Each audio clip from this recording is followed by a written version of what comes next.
What if the voice inside your head isn't the truth? What if it's fear repeating itself so often that you started calling it truth? That voice that says you're behind, that you should be better by now, that you're too sensitive, too late, too unfinished. Tonight, don't fight it. Don't believe it either. Just sit with it long enough to ask one quiet question. Who told you that you weren't allowed to be a work in progress? Think about the last time you made a mistake. Maybe it was something small. You forgot something. You said the wrong word. You didn't finish what you started. What happened next? Not in the world around you. Inside your head. There's a voice. You know the one. It doesn't always shout. Sometimes it speaks very quietly, but very clearly. You should have known better. Why can't you get this right? Everyone else seems fine. What's wrong with you? Have you ever noticed that voice? Not just heard it, but really noticed it. Because there's a difference. Hearing the voice means you react to it. You believe it without thinking. You feel the full weight of it. Noticing the voice means something else. It means you take one small step back. You observe it, like watching a cloud move across the sky. That voice, the one inside your head, has a very specific tone. Probably harsh.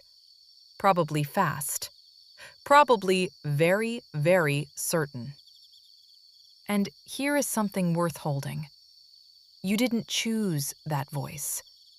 It was shaped over years, by old experiences, by things people said, by fears you absorbed without knowing. It operates on autopilot. It speaks before you even decide to think. So the first thing you can do, the very first thing, is simply notice that it's there. Not fight it, not believe it completely. Just notice. Oh, that voice is here again. That small moment of awareness, that tiny pause between the thought and your belief in it, is where everything begins. Now imagine someone you love, a dear friend, your closest person. They call you one evening. Their voice sounds tired. They say, "I made a mistake today. I forgot something important. I let people down. I feel like such a failure." What do you say to them? Do you say, "Yes, you should have known better. What's wrong with you?" No, of course not. You say something gentle, something true. Everyone makes mistakes. You're still learning. One bad day doesn't define you. You are more than this one moment. You give your dear friend grace, without conditions, without hesitation.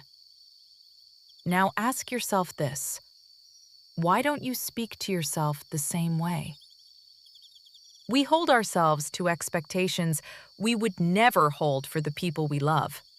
We demand perfection from ourselves, but we offer patience to others. This is not strength. This is not discipline.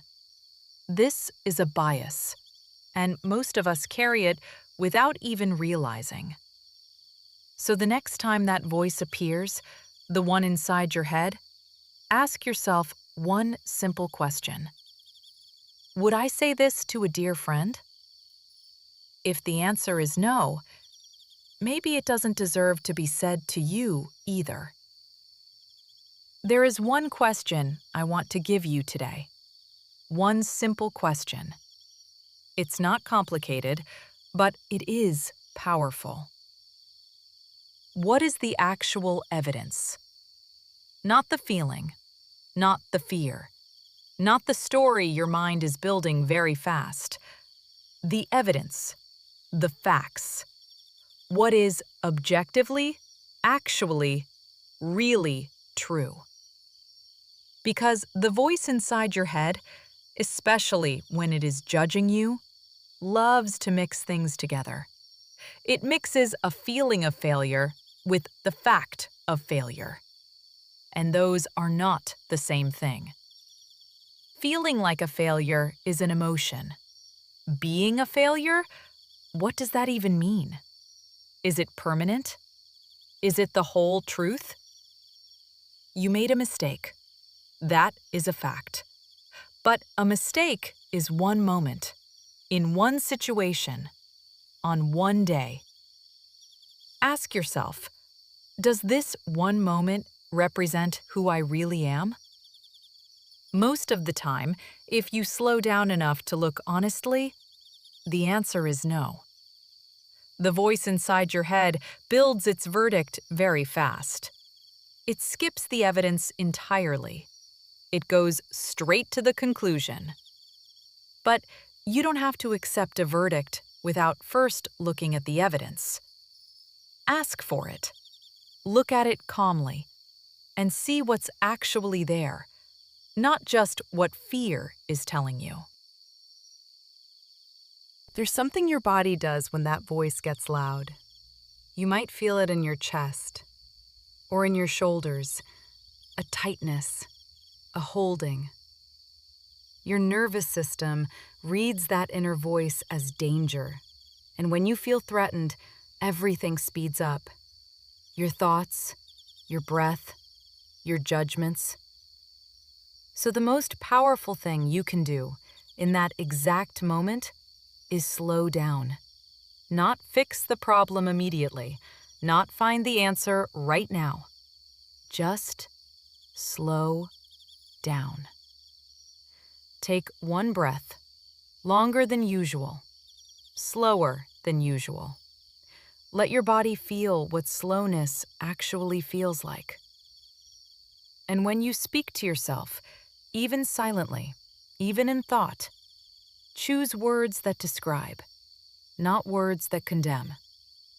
Instead of, "I'm terrible at this," try, "This was harder than I expected." Instead of, "I always ruin everything," try, "This didn't go the way I wanted. That's okay." This is what I think of as mindful fluency. It's not about being perfect with language. It's about choosing words with intention, with care, with a little more kindness. Because the words you use, even in your own private thoughts, they shape how you feel. They create the atmosphere of your inner world. So slow the voice down, change the words, and notice how differently your whole body responds. You are always allowed to slow down, even for just one breath. Here is something small you can start today. Before you allow any judgment to settle in, before you decide what a mistake means about you, take one moment. Just one. Become a neutral witness. Not a critic, not a defender. A witness. Imagine you are watching your thoughts from somewhere quiet, a little distance away. The thoughts move. They rise. They pass. Like clouds crossing a very wide sky. You don't chase them. You don't try to stop them. You just watch. And here is one small shift in language that can change a great deal. Instead of the word failure, try the word data. Data is not good or bad. Data just is. It's information. It tells you something useful. It helps you move forward. I failed at this becomes, I have some data about what didn't work. Can you feel the difference? One closes a door. The other opens a window. And this practice, this quiet moment before the verdict, it doesn't have to be long. Even 30 seconds, even 10. Before the judgment lands, before the story becomes fixed, ask yourself one simple question. What is the actual evidence? And then, the way a good friend speaks to someone they love, speak to yourself with that same gentle certainty. You are still learning. This is just one moment. You are a work in progress. And a work in progress, by definition, is still going, still moving, still becoming. The voice inside your head is not going to disappear, but you don't need it to disappear. You just need to learn to pause before you believe it.